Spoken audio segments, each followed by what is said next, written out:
books from my boyfriend's shelf. Everything is fucked. A book about hope.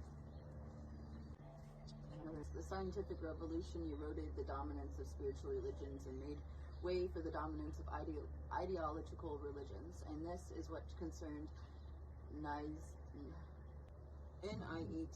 Who is this?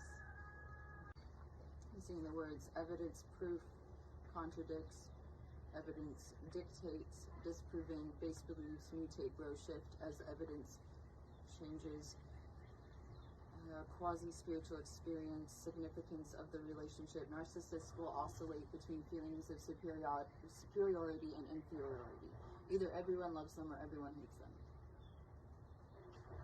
Everything is amazing or everything is fucked. Sounds like someone who's bipolar. That's what I've been told. Like, you shift quickly.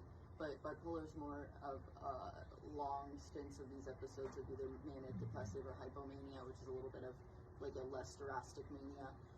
It's more manageable, tolerable. Like you usually don't lose everything through that type of mania.